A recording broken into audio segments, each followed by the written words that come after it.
Broncos news. Good evening again, Broncos country. Welcome to another edition of Bourbon, Broncos, and no BS. It is not Tuesday night. We had to push this back show due to availability. Well, I'm here. We'll get some of the other guys here a little later on. So we'll just hang on for the time being. We'll hang out. We'll talk about some Broncos stuff, guys. Look, Broncos lost a tough game this last week. It was definitely a blowout. But it's time to look forward. And we'll talk about this Chiefs game coming up later on in the show, but we'll spend a little bit of time kind of just thinking back to this last Sunday and really, now that we've had some time between then and now to delve into and really think about what's been going on, and what transpired that day. We can, I think, look at this next game and where I'm going with this is I know I was feeling after the game on Sunday that, man, if we played like that against Baltimore, then we're screwed automatically against the Chiefs. Now, automatically, there's one thing that's very familiar, is the betting odds right now. If you remember last week, the Broncos had about a 24% chance to win the game, at least kind of average, or what ESPN was saying. And right now, Broncos are sitting at 24% average. Now, again, the Chiefs, I think, are not as strong of a team. But when you get 3 or 4 or 5 zebras out there kind of helping you out just a little bit, I'm not saying that's what happened, but could be what happens. Then things become a little tougher for you. You have a lot to work against. The Broncos are going to have to play a perfect game. But let's talk about this. I'm glad you're all here tonight. Post some comments, post some questions. I want to hear from you guys and what you think is going on with the Broncos. Let's start this show. Let's go, Broncos. Running Ref, how you doing? I try to be people's heroes, but that's just not my thing. I'm not the hero type, and that's okay. I think Peyton Manning is more of the hero type. Politics and all that stuff, but you know what? We're here and we're talking football, and that's what matters tonight. So first question to everybody out there is were you surprised by how the Broncos played this last weekend? Not so much the score. I kind of want to get away from the score a little bit, but just in terms of how they held up throughout the entirety of the game. And the reason I say that is if you go back to halftime, we had held Derrick Henry to only 36 rush yards in the first half. Paula, how you doing? 36 yards. Derrick Henry had only 36 yards in the first half. Yeah, he ended up ending the game with 106. And basically in the second half, the Broncos did not come out of the locker room. Whatever momentum, not even momentum, just whatever life they had as a team, just didn't materialize going into the third quarter. It stayed in the locker room, and they had defeat written on their faces. It's like they knew that, and part of it was just the offense was not producing points. You can go back to those fourth down call decisions.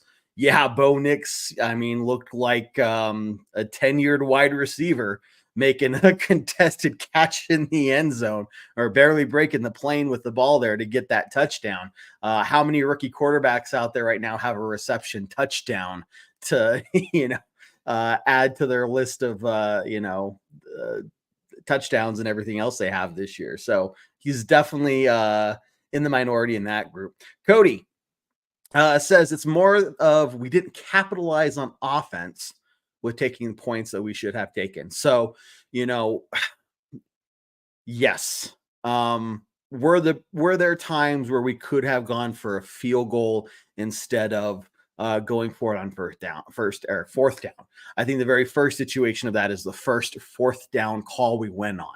I think we were around the 45-yard line, maybe the 44-yard line. It was 4th and 1. And that one, it's right in that, if it was in Denver, I would say it's probably worth putting out your kicker, putting out, Lutz there and letting the ball fly like it does in Denver in that thin mountain air, right? But we weren't. So I think that is probably what led Sean Payton to say, hey, it's only 4th and 1. Let's go for it. You can point out that the play call might have been bad, or you just disagree with the play call on the end around, basically, instead of just trying to shove the ball up the field 1 yard. But there might have been something on tape that they saw that they felt that they couldn't do. And the reason I bring that up is because you remember when the Broncos were on the 1 yard line, I was right before Bo Nix caught the touchdown on the 4th down play there, but it was on the 1 yard line and we tried, I think, 3 times and couldn't get 1 yard up the middle. So it's like, well, if we had tried to go for 1 yard up the middle, would that have worked either? So it's like, damned if you do, damned if you don't. You go for a field goal on the 45 yard line, you miss, then Baltimore picks the ball up on the 45 yard line. So what are you going to do? You're right there in that tough spot where it's like, do you go to be aggressive? It is early in the game, but that also kind of screams out you're desperate early in the game as well. And that kind of feeds into the other team. There's just a lot of things going on there, Cody. So it's tough there because you're right. There probably were some situations where we could have tried to go for some points, but were we in the best position? It's not like we were going for a 4th down early in the game, 4th and 3, 4th and 4 on the 20 yard line, where it's like you could definitely get a field goal out of that. There's no reason to go for a touchdown or go for the 1st down there, get the points and move on. But we just never could get deep enough into the Baltimore Ravens zone that allowed us to make those decisions comfortably. And I think we just kept erring on the wrong side for the most part on all of those. Gary, how you doing? Saw a lot of promise. Bo was actually planting his feet to pass. Yeah. So here's a good point. Broncos fans, and I talked about this on the post-game show Monday night. Broncos fans, I think, got a little too excited heading into the Baltimore game. I believe, I was feeling it too. I was proud of the team, happy that we were sitting at 5-3 going into this tough 2-game road stretch. But there was the playoff word that term started getting flung around maybe just a little too easily, and it almost seems like instead of getting excited for the possibility of a playoff berth, it's almost that there was an expectation sitting at 5-3 that we're not only a potential playoff team, but we're going to play like a playoff team. And there's a reason that did not happen. The Baltimore Ravens are in the middle of their Super Bowl window. They've had a couple chances last couple years. They've got Derrick Henry now. Like, they are looking one of the top teams next to the Chiefs, basically, to take it all the way, get the ring, get the trophy, and make their name in history. The Broncos, while sitting at 5-3 as well, are in the first year of their rebuild. We're not even talking about Super Bowl wins, much less Super Bowl berths, much less playoff wins. We're talking about, can the Broncos make it to a playoff game? And the fallout of the Broncos losing, and maybe the part of it was that we got blown out of the water so handily, is it seems a lot of fans just automatically were like, this team is garbage. This team sucks. They can never, match up. This team is never going to get to the playoffs. And it's like, no, the way they're looking right now, you're right, because they're in the first year of the rebuild.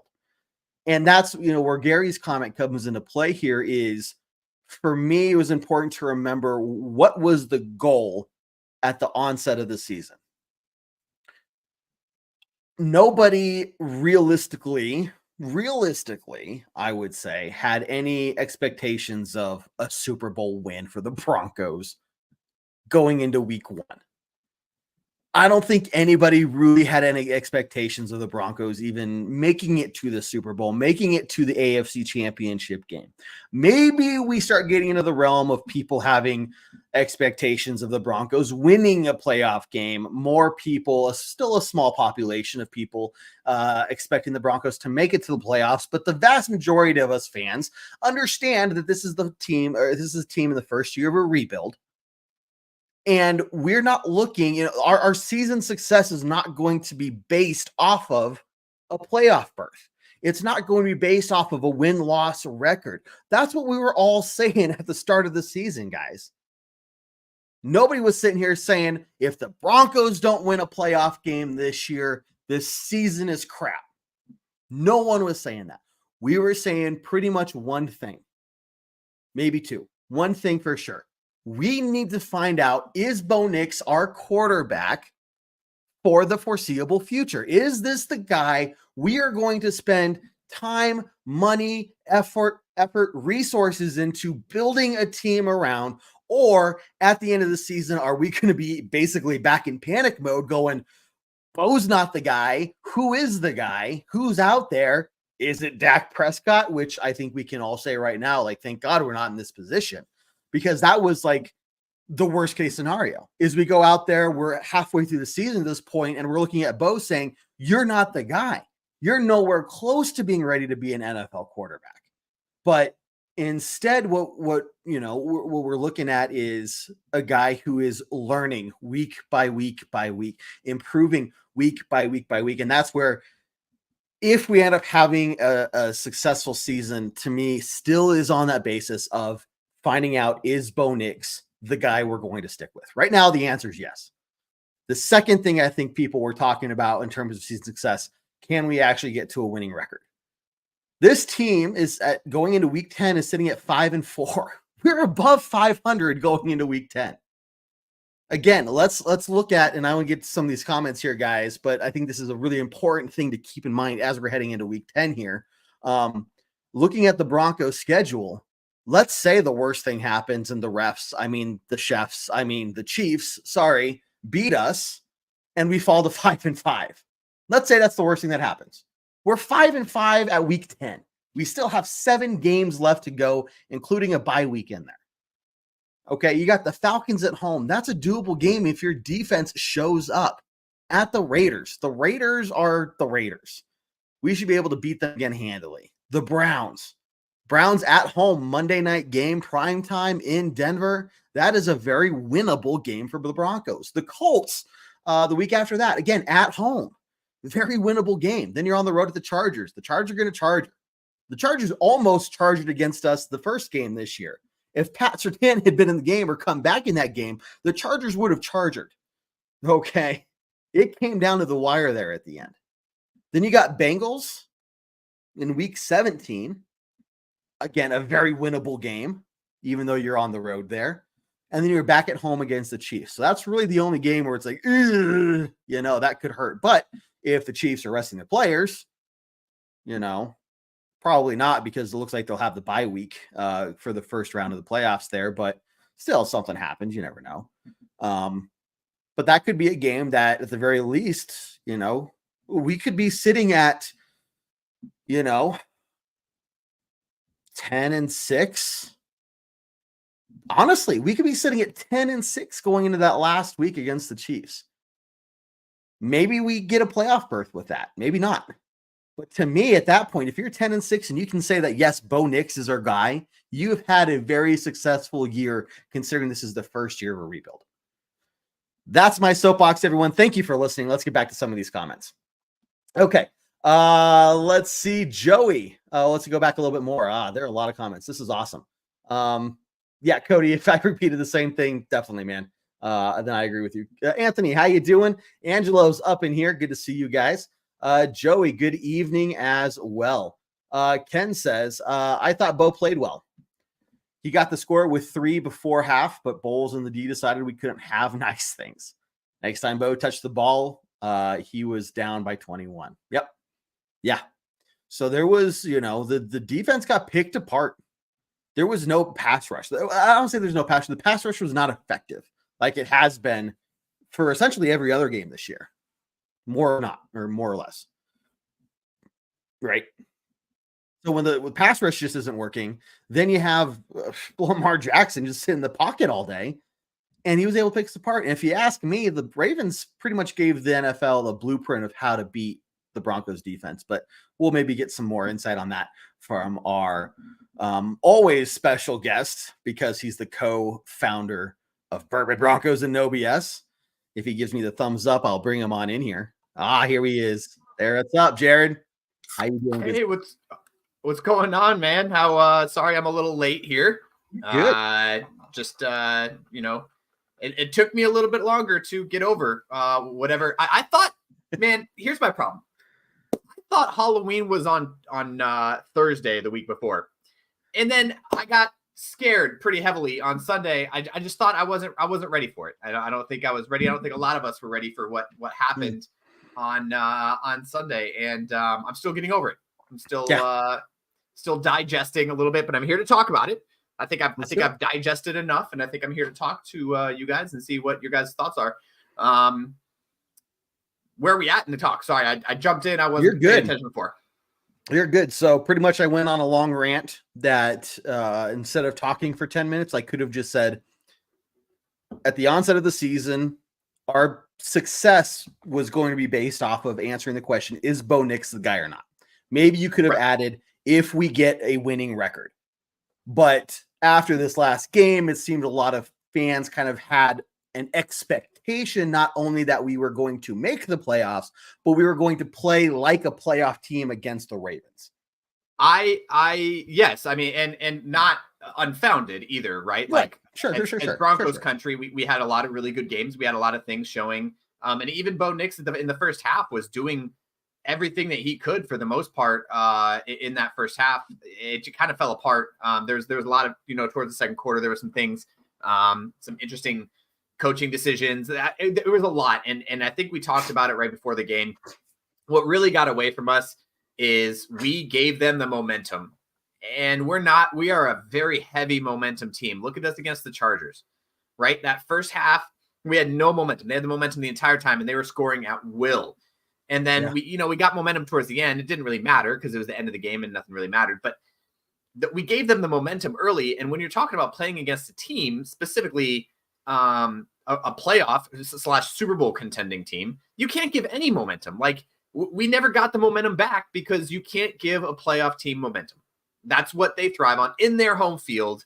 And it just fell apart quickly. So many little mistakes too. And it's not, I think someone posted up here too. It's going to take, Gary here said it too, but that one too. Right. Bo said it, but Gary put it nicely. We're sitting. It's a 3 to 4 year process, Joey. We're not really in that conversation. We wanted to be. And I think that was what hurt me the most is I wanted to be in that conversation. I was like, man, if we could beat the Ravens this week, especially after they lost to the Browns the week before. Then now you're talking like, oh my gosh, people are going to talk about Broncos.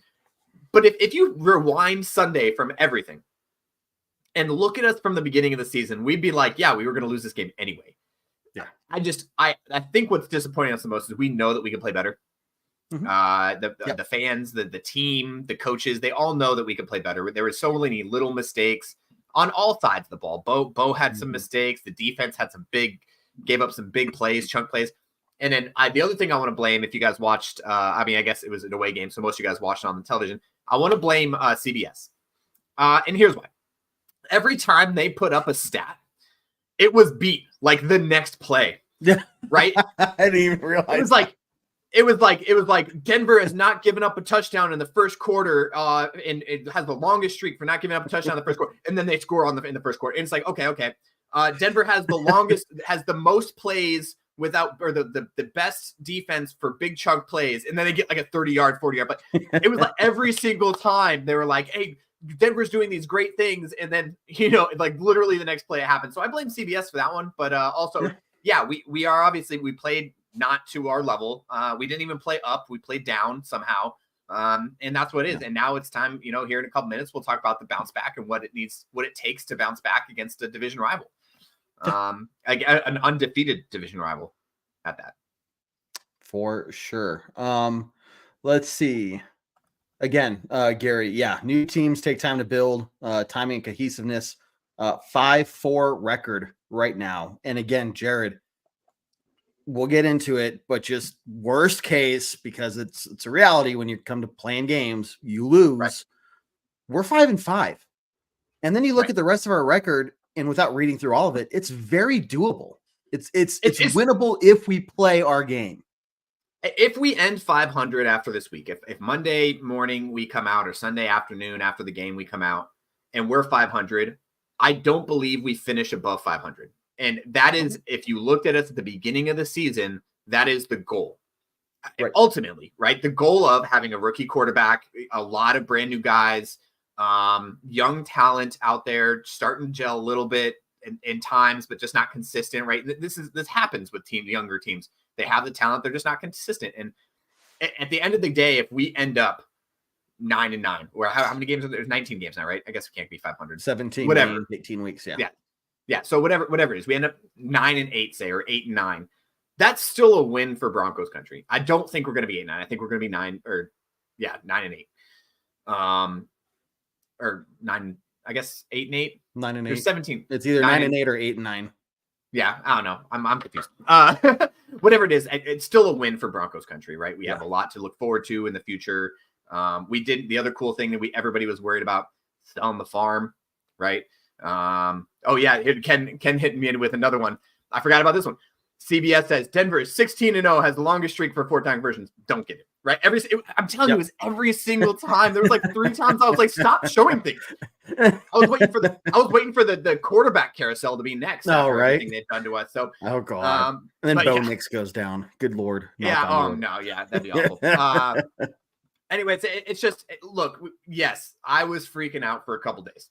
I'm not gonna lie. I was head down Monday morning in class. I was not happy. But after the end of the day, yes, we lost to a playoff, probably a Super Bowl winning team. Even if we do make the playoffs, we already know that we're probably not going to go super far. Mm-hmm. But yeah, we'll see what happens. I like it. Ken here. The problem was the Broncos D was twofold. One, they believed they were better than they were. 2, thinking that they were better than they were. They got away with what they do best and didn't bring pressure. So, and I kind of touched on this earlier as well. From what you saw, what was really keeping our pass rush from being effective like it has been throughout the season? Lamar Jackson, 100%. The game plan going in was different than, and I think Ken hit it on the head a little bit. We went away from what we're used to because that team and the way that they play offense is a killer for the way that we play defense, right? We play man, try to get the ball out of their hands quick, get to the quarterback quick, make him make quick decisions. The problem with Lamar Jackson is that he can escape the pocket, he can run on you, and he can also extend plays, which you saw multiple times. He was extending the play, finding open receivers because the play was going on for 14 seconds, whatever, it's 10 seconds. And a quarterback can't cover for 10 seconds. That is not doable. So if we're in man, there's going to be a wide open guy. So we tried to open it up, try to play zone. And kind of what we saw early in the season, those zone, it just got broke, right? Like we weren't communicating well. We didn't know who was covering where. It was just a defense we had basically started from scratch on defense, and it just never changed. And that's why they were getting the big plays. The extended plays, because Lamar Jackson is a great quarterback, right? Former MVP. But B, even on the times, I think you saw it, was it Baron Browning or Cooper had a free shot almost at getting to Lamar, but never pushed forward, right? He sat down and he tried to make sure that Lamar didn't go anywhere. Lamar finds an open guy downfield. So it was really, they were trying to contain Lamar too much, and they did a decent job, I guess, but really they were trying to contain Lamar so much that it just opened it up and it gave him so much more time. Yeah. Let's see, Victor, that touchdown before halftime was killer. I mean, that was the nail in the coffin. That was momentum. Momentum, just any faith or any, belief the Broncos had that they could come out there after halftime and put something together was just smashed. Yeah, it was done. Yeah. Let's see. I think it's time to start moving away from this game a little bit. And before we get to the Chiefs, there are some things to talk about in terms of trades and some signings. So big thing is Broncos traded Baron Browning for a 6-rounder and then signed Cooper for a very nice, I think, 4-year deal. So Jared, thoughts? I actually love the timing on all of it. Basically what we did was we said, hey, Browning has been injured. He's on a contract year. This is a good trade, right? We were either going to lose him now or lose him in offseason. Those were the two options. And we got a 6th round out of it. We do good luck to him in, where'd he go? The Jet? No, where'd he go? Arizona. Arizona. It was Arizona. Yep. Good luck to him in Arizona, right?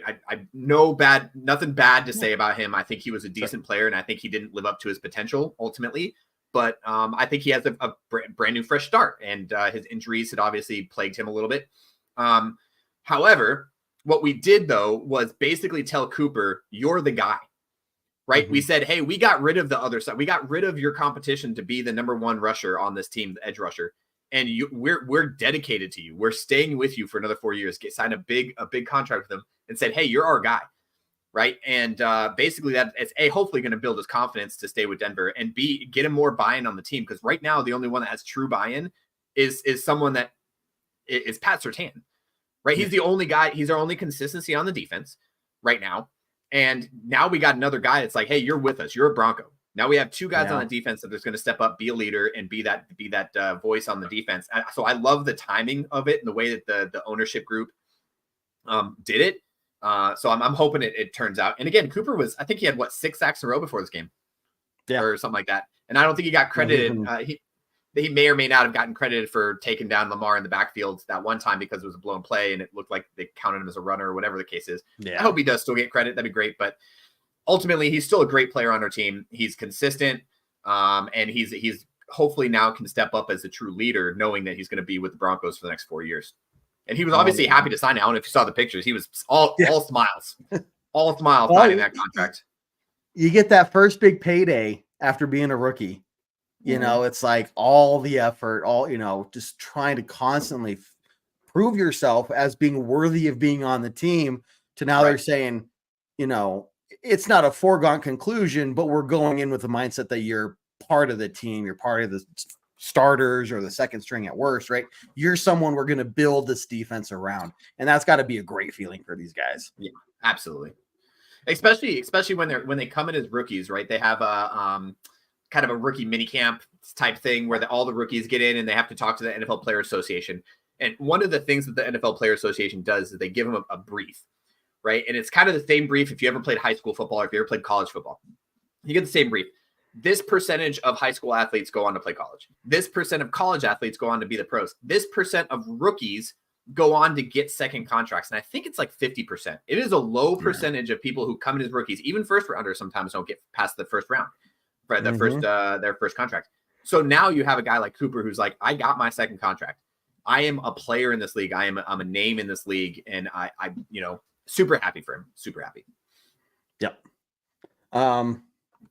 Yeah, we can say we believe in Cooper. I love it.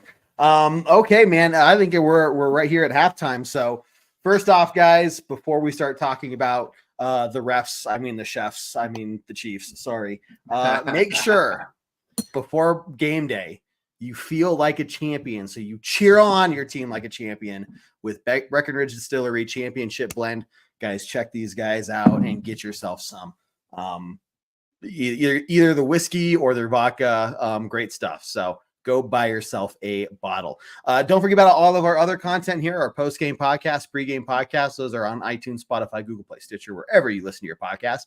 Also, this show, which I know is Wednesday night right now, but normally is on a Tuesday night, just flexing it a little bit this week. But hey, we all got to be a little flexible from time to time, right? Yeah. No problem there. So we'll be back next Tuesday with 7 p.m. Mountain Time, Bourbon Broncos, no BS. Game day, guys, 1 hour before kickoff. We'll be live here with the Tailgate Talk, breaking down all the last-minute changes, injury statuses, inactive reports that come out right before the game. So we have a really good idea of what to look at and make some final score predictions. Halftime Hash, our live halftime show. Grab your drink, grab your snacks, and pull up Facebook or YouTube, whatever you listen to us on or watch us on. We'll be live breaking down the first half action, guys. We are here for you throughout the rest of the season, no matter how the Broncos do. But so far, I'm liking where we're at. Jared, hopefully you got some time to get your orange slices there and take a little breather, get a hug from your mom, and get back out here for the second half, dude. We got the Chiefs, the undefeated juggernaut of the league, and I'm pretty sure Roger Goodell might have sex dreams about the Chiefs at night. I don't know. There's just some weird things going on here. It seems like a weird relationship, but what's your take on the Chiefs in general right now, man? The Chiefs are not. First of all, I want to say the Chiefs aren't juggernauts, right? Yes, they are undefeated. The difference. The problem here is that they are a very, very good team, right? And they are definitely Super Bowl contenders, just like the Ravens are in the AFC. The biggest problem is teams always get in these close matches, or they let the Chiefs come back. And when you give Patrick Mahomes in that offense literally anything more than 30 seconds, maybe even with 30 seconds left in the game, they're going to find a way to win the game. And they do it consistently over and over and over again. You saw all 7 games of theirs have been decently close. I don't think they've had many blowouts. I'll have to pull up stats, but none of these games were like, they're just rolling over people, right? And even against them, I mean, I think they were close to the Raiders game. The Raiders almost beat them. But again, Patrick Mahomes, Travis Kelce, like they find a way to win. And that's the thing that the good teams do. And I was kind of hoping, if you watched the Tailgate Talker last week's show on Tuesday, I mentioned I really wish that game against the Ravens was close and we had the chance for Bo Nix to prove himself to drive down the field, because I think that's what good teams do. They find ways to win in the close games.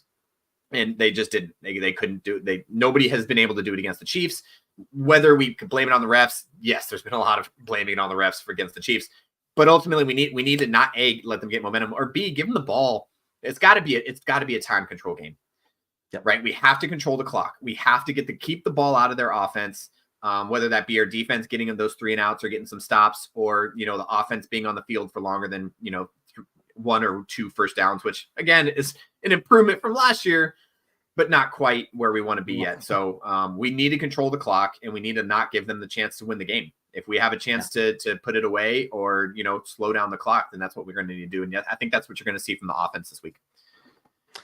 You're exactly right, though. Just looking here at the scores for the Chiefs games this year, the biggest win they've had was by a score of 10 points, 28-18 against the 49ers. Every other game is within a touchdown or less. So you're right. They're not running away with the games. It's not like they're going up by 2 or 3 possessions. They're in it, and then you look at the Buccaneers and you're just like, why do you not go for 2? Because this is why, you lose the coin toss. You're screwed against the Chiefs, in Kansas City. Go for 2 if you're in that position, because that's your best shot. So these are close games, and it goes back to, if our defense plays like we have seen them before, they have the potential. But the question is there, what kind of similarities are there between Lamar Jackson and Patrick Mahomes in terms of the mobility, being able to get out of the pocket? Are we going to have to approach this with a similar game plan? And if that's the case, is Kansas City going to be ready to pick us apart like the Ravens did? Yeah, and that's what it comes down to. Again, we're in Kansas City, which, look, rivalry games are going to be close, I hope. I hope so, that it's going to be a closer game. Ultimately, obviously, I don't think it's going to be the same outcome as the Ravens. I think it's going to be a closer game. But really what it comes down to is holding on to the ball and controlling the clock, controlling the game, controlling the rhythm of the game. The second you give that offense, and it's not just Pat Mahomes, the offensive coordinator, it's their head coach, just finding ways and knowing what to look for to pick apart a defense. And I'd love to say that we have the most elite defense, and I think it got shown last week that we have some things that we need to work on, and it's not just as easy as like, oh, this defense is great, don't worry, they'll stop them. So we need to stop them, and that's really what it comes down to. So if we're talking about we need to keep the ball out of the Chiefs' hands, that's really only going to happen if we establish a run game, which we see flashes of Javonte Williams in terms of like what he looked like his rookie year. Like he'll have some plays. He'll even have a couple games where you're like, okay, man, there we go. Like that's what we need from you. And then he just goes silent again. Well, here's the problem. In that last week, like, let's talk about this Ravens still a little bit, right? We were running the ball very well. Honestly, we were controlling the ball. We were running the ball very well. The problem was that we kept going for those 4th downs, and not making them, right? Two fourth down turnovers, and the one was close. Weird pitch to the outside in a 4th and 1. Ouch. But ultimately, we were running the ball well. We had to get away from it because we were down, and we felt this need to score and not control the clock anymore. So we just stopped running the ball. And even like in kind of garbage-ish time, right? They started handing the ball off to some, Estime and all them got the ball a couple times, but I think we have the chance. We have the capability to run the ball well. And Javonte Williams is showing those big play capabilities where he's getting upfield. He's 10-yard runs, 11-yard runs. That's what we need from him.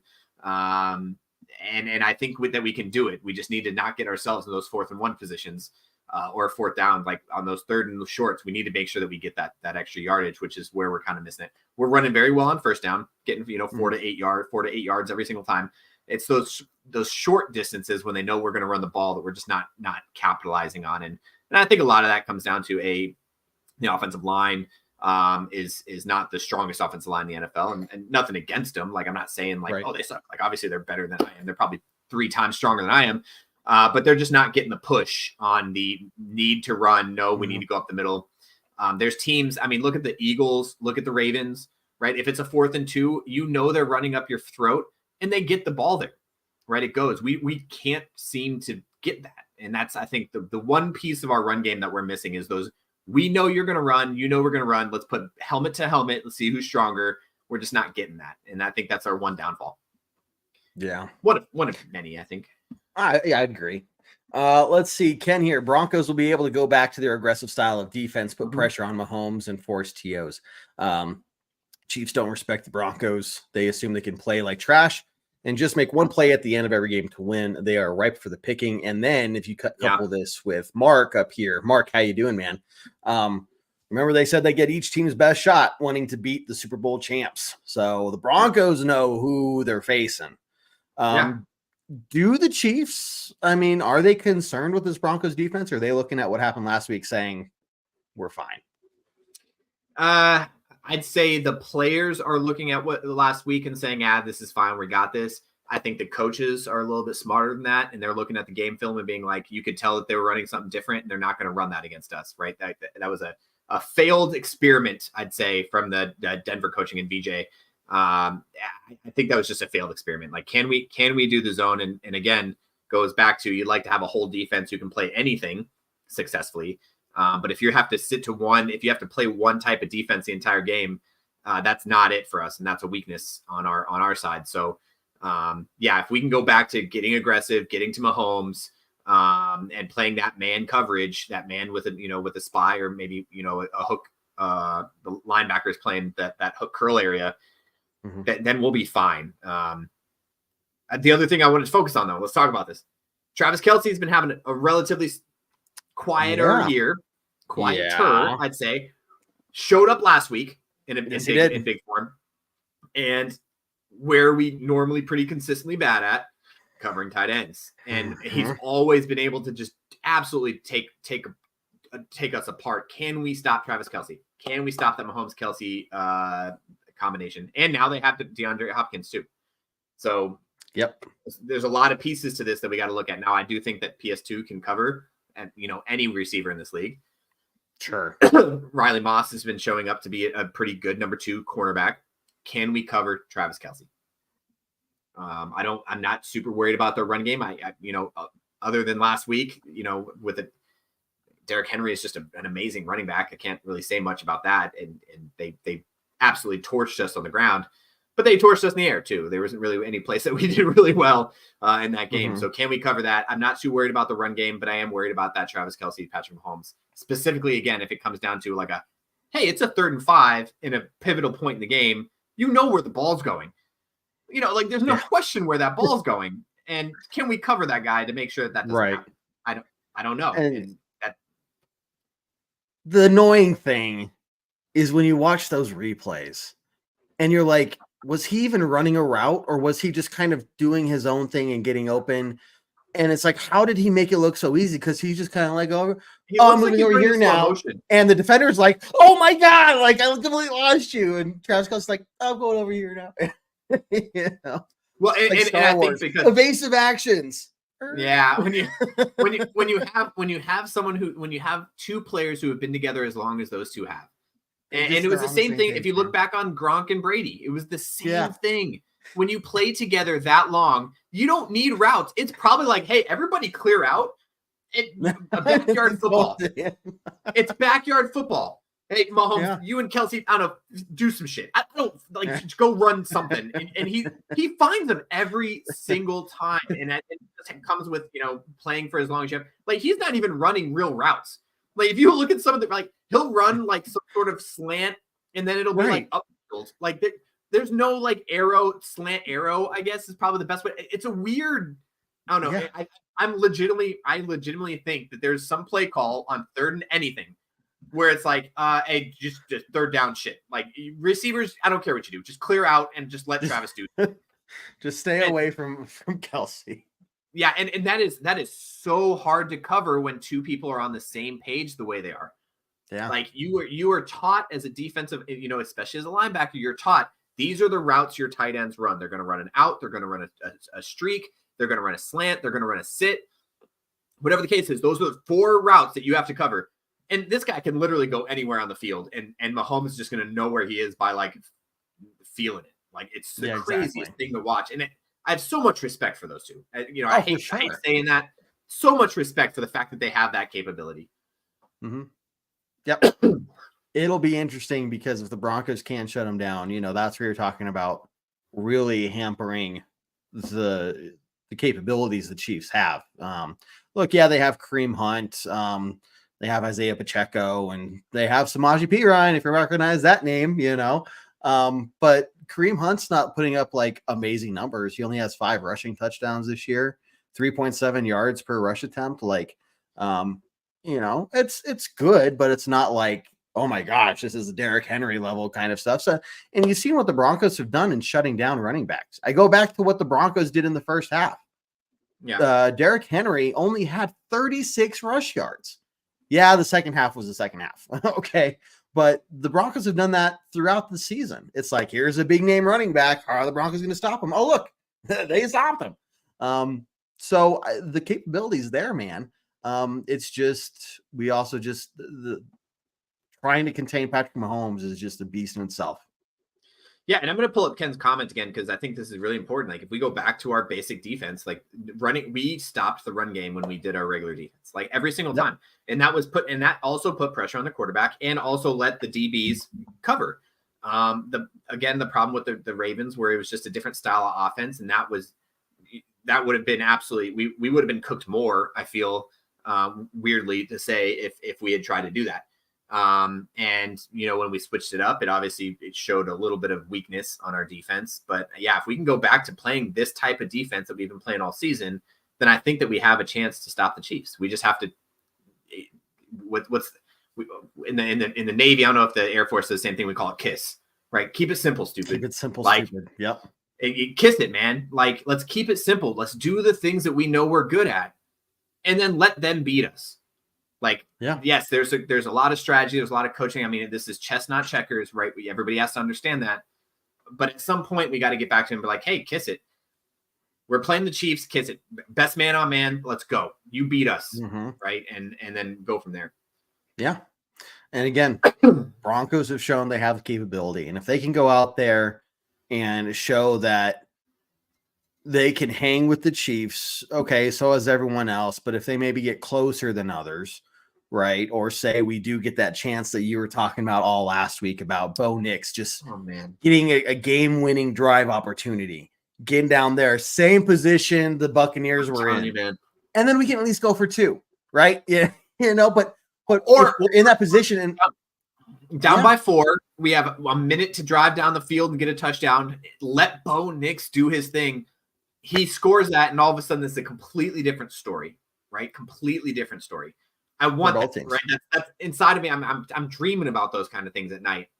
If that happens, I'm going to be so happy. But reality is reality, and we have to let the game play out the way it is. But yeah, I would love that so much. Sean calling it with 3 sacks. Love that. I love it. I think if we can get down there, we can. And Patrick Mahomes is not listed on the injury list. We saw him do that little hop off the field there at the end of the game there, but looks like he's going to be just fine. But either way, you start getting to the quarterback, you start racking up his QB hits, you start bringing him down for some sacks.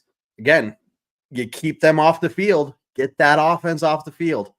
The sooner you do that, and you keep your defense rested as well. This is a team where if you're out there for a short offensive drive and your defense is out there for a long 80-yard drive, they're going to pick you apart very quickly. Yeah. I mean, that's what they do, right? That's what they're known for. Sean, another good point here. Locke was supposed to be back this last week. He was not. And yeah, that hurt us. There was a couple big misses on, I don't know why I forget his name. I'm going to pull it up, but his backup. There's a couple big when we were talking about miscommunication in the backfield. Key. Yeah, when I was talking about that miscommunication in that zone defense, he was a part of that like 80% of the time. And it hurt us a lot. But yeah, he had a bad penalty too. A bad penalty. Yeah, having Locke back, I think, will be huge. And now normally we don't bring up Kansas City Chiefs fans on this show, but I want to pull it up. That's fair. Not because I disagree with this statement. I'm gonna bring it up for you, Jeep. All right. Not because I disagree with this statement, but also maybe. All right. So here's what he says. You've seen 8 games of the Chiefs only firing on 6 or 7 cylinders. If they start firing on all 8, Broncos have no chance. They're not going to fire on all 8 on us because they're overlooking us 100%. There's no way that they're firing on all 8 in a divisional game, right? And B, I believe they were firing offensively on all 8 cylinders in a couple of these games. Their defense wasn't struggling. If they fire on all 8 cylinders on both sides of the ball, yes, they're going to be unbeatable and have a chance. But any given Sunday, something can happen, and I just don't know if the Chiefs have it this week with the rest of their schedule going forward to put all their effort and put 8 cylinders into us. And that's where we have to take the advantage. Coming off of a big loss from us, a good I guess it wasn't really last minute. Overtime drive on the Chiefs. I don't think that it's going to be like the Ravens game, and it's a completely different look, different offense, different defense. Like it's a completely different look. So I think Bo Nix is stepping into himself. I think what I love about him is that he is a mentor of the game, right? He's a student of the game. He really cares about looking at what the defense is giving him and finding those open spots. Even on that 4th and 3 going deep, overthrew him a little bit. Yes. Was he open? Absolutely. Right. Like he sees the field differently, and I'm finally happy for that. All we got to do is fine tune those little things. And man, like this team has such a good future. And if we can hit on just a couple of those, if we can hit on a couple of those against the Chiefs, now there's 14-point difference that may be swayed with the defense that we have. I think that we have this chance. Now I'm not going to jump on a limb. Wait till the post-game podcast or the pre-game podcast you'll hear this weekend to hear my prediction on how that's going to go. But yeah, I do believe that the Chiefs have the capability as well, but also they've also shown their hand. There's been some times that they're showing that they have weaknesses too. It's not just all mistakes. They have weaknesses. Yep.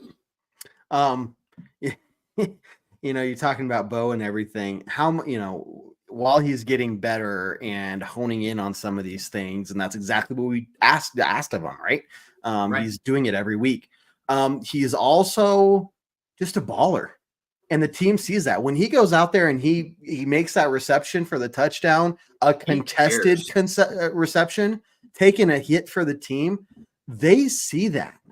They start rallying behind that kind of player, and it's like, you're looking for a leader on this team. That's something we've been missing so desperately for all this time. We haven't had a quarterback that's really been a leader.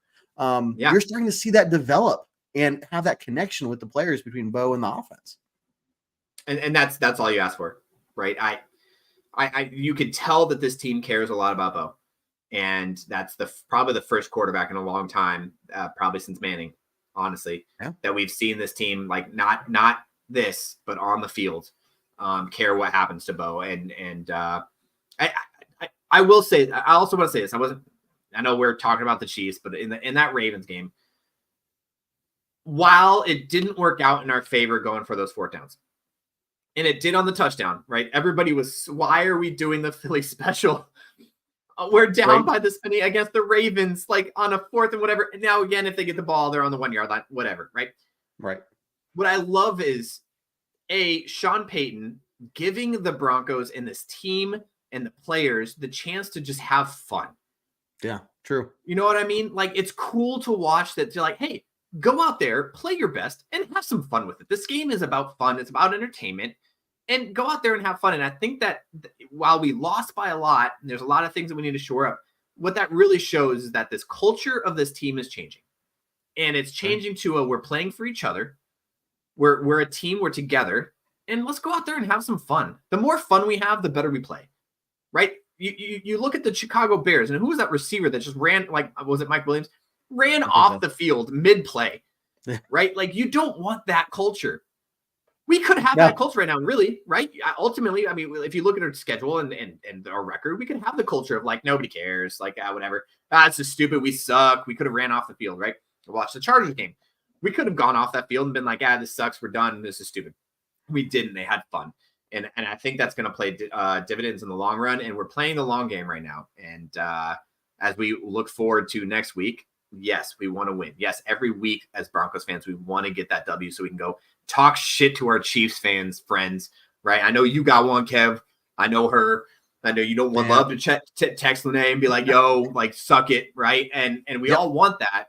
But we also have to look at the big picture. The culture's changing.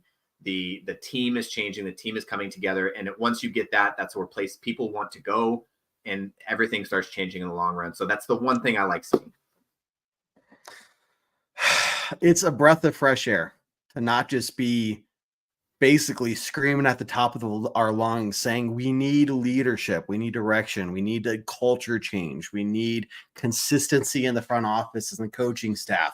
We need to stop just finding these rotating players of, you're the next free agent, you're the next big one, you're the next, plug and play. We need this. And finally, we're seeing this and it's paying off. It's not necessarily paying off in big ways yet, but we're seeing that development. We're seeing that movement.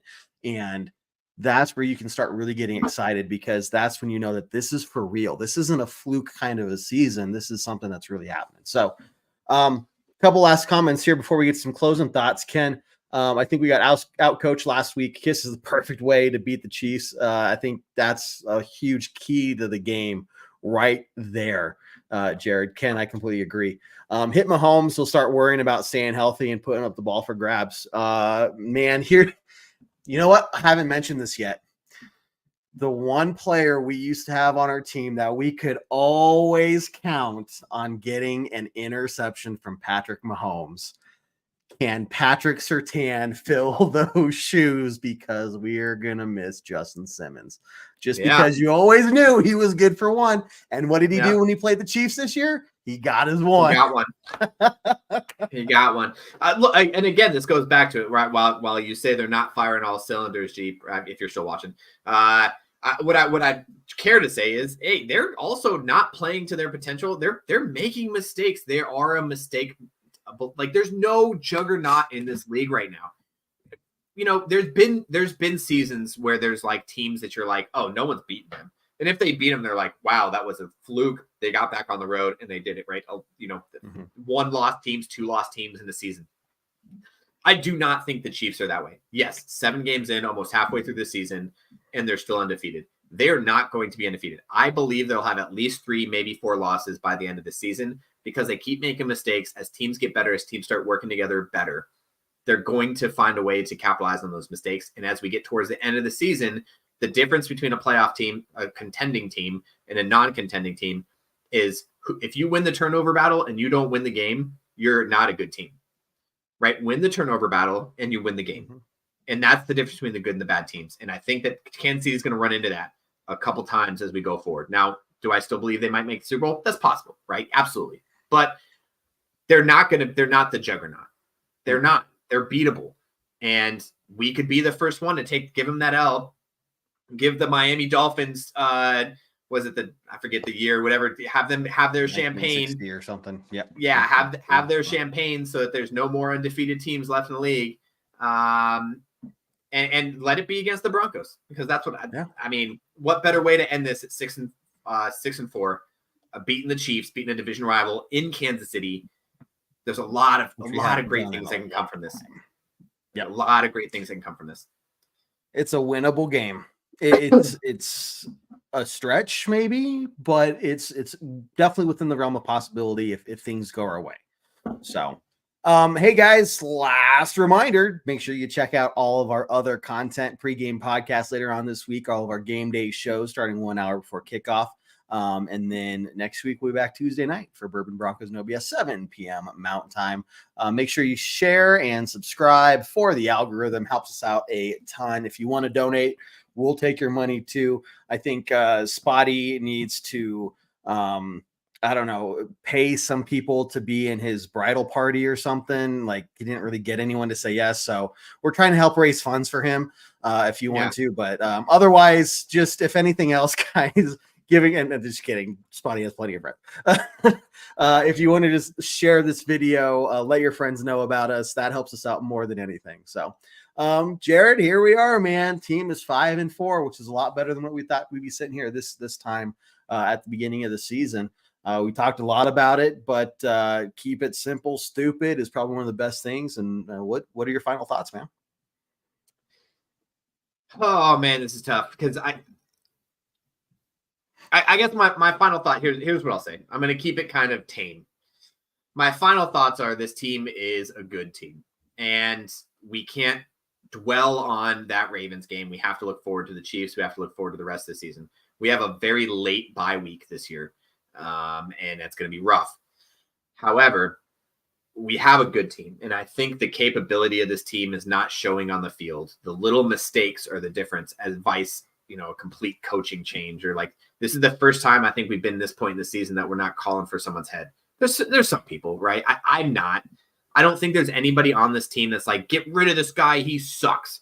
Just get rid of the guy. This is the reason why we're losing. It's little mistakes, and the little mistakes are they're fixable. And if we can play a clean game, we are a good team. And I would beg to say we're a playoff contender. Like a contender in the playoff team if we play our game mistake free. Yep. Or mistake limited. Sure. That's what we need against the Chiefs. We need to show that. We need to be able to go out there and say, we're going to be consistent. We're going to drive the ball, and we're going to be able to stop the defense, a powerhouse offense. And if we can do that, then we show the rest of the league that we're there. Do we want to show the rest of the league? Maybe not. But ultimately, we have the capability, and we know as Broncos country, we have that capability. So let them play, let them have fun, let them enjoy this time, because ultimately this is our upswing. I fully believe since 2015, we are actually on. And look, we've said it preseason multiple times, right? When we went 4-0, when Vance Joseph that one year, we were like, we're back, baby, let's go. I fully believe, even coming off of that tough loss, we are on the upswing to be back in the playoffs, if not this year, next year, because we have the team, we have the coaches, we have the staff, and we have the culture to be able to get there. Yep. Let's enjoy it. Let's enjoy it. I like it. Basically, I mean, everything you said, ditto. But I mean, going from what Sean said, Franklin talking about him earlier on, little Jordan, they're not far off. Yeah, they've had these drops. But, the ball's getting there. And if they clean that up just a little bit, if they connect on a couple more of those, man, that could be a huge difference maker. And here goes, I'm not trying to take away from your final thought. No, you're fine. You're fine. This is what I'm talking about. It's every single time we throw that ball, it's not one player that's the mistake. It is one player that's the mistake, but it's not consistently one player. Right? Sometimes it's little Jordan Humphrey. Sometimes it's Franklin dropping the ball. Sometimes it's Bo overthrown. But you know that Bo can make the throw. You know that Franklin can catch the ball. Yeah. We just haven't been able to put it together yet. And again, the capability is there. We just need to be able to marry those together. And I'm telling you, man, it's going to be fun. I love it, man. Now, dude, look, let's enjoy it, because I want the players to enjoy it. The more that they enjoy playing, even if they come away with a loss, if they can feel like, hey, they've made progress, they're growing together as a team, that's what's going to keep that upswing going, that momentum going in the right direction, where we could be, man, again, going back to where the conversations we were having at the start of the season, are completely different than what I thought we'd be talking about midway through the season. So I'm kind of curious to see what our conversations are going to sound like at the end of the season, because they're moving in a very good direction week by week by week. Even if the Broncos don't walk away with a win, there's still a lot of good things to look around and see what they're doing. So that's what I mean when when your team's in a rebuild, guys. I know Broncos have not really seen a true rebuild, okay, but this is it, and it's working in our favor. So just gotta trust the process. Jared, anything else, bud? That's it. I think I'm ready for it. I'm ready for Sunday. I think this is a big game. I think we have not a lot riding on it, really. If you look at it, it's normally on a Kansas City game. Yeah, pride, a lot of pride, and the difference between a huge upswing win and people talking about us for an entire week to we're 5-5. Yeah, they were supposed to lose anyway. Right. Yep. And so we're kind of in a decent situation going forward. But here we are. And I hope it's the first. I really do. And I'm here for it. I love it. Anthony, final thought there. Broncos will be better this week. Gary says Super Bowl in 2 years after the Broncos gel. One of our favorite terms here. Yes. And Paula, thank you for listening to the podcast, because it wouldn't be much of a podcast if y'all didn't listen to us. So really, the thanks goes out to you guys. Lastly, Ken, most important thing, win or lose, can Bo go head to head with Mahomes? And I hate running the podcast late, and I'm sorry that I'm doing this, but I do it every time. Yeah. This is huge. This is the first Bo Nix versus Patrick Mahomes showdown.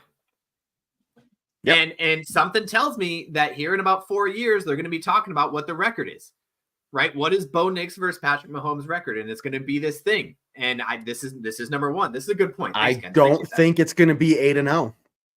You're talking about 4 years. I don't think it's going to be, look at Patrick Mahomes has an 8-0 record against Bo Nix. That's not going to be the case.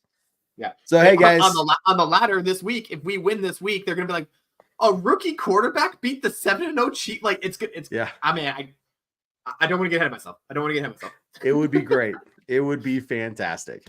Again, everyone, thank you for tuning in. We'll catch you back later this week. Make sure you check out the pregame podcast, the pregame show as well for the last minute score predictions. Jared, thank you for being here as always, man. Appreciate you helping out. I have nothing left to say other than to end it as we always do on a very strong Go Broncos. Take care, guys. Do what I like, yeah, I do what I like, yeah, I do what I like. Sipping goose, if it's right, and I go with the flow, yeah, I go with the flow, yeah, I go with the flow, cause I know I'm the show. In the zone, here I go, in the zone, here I go, in the zone, here I go, yeah, they know I'm a pro.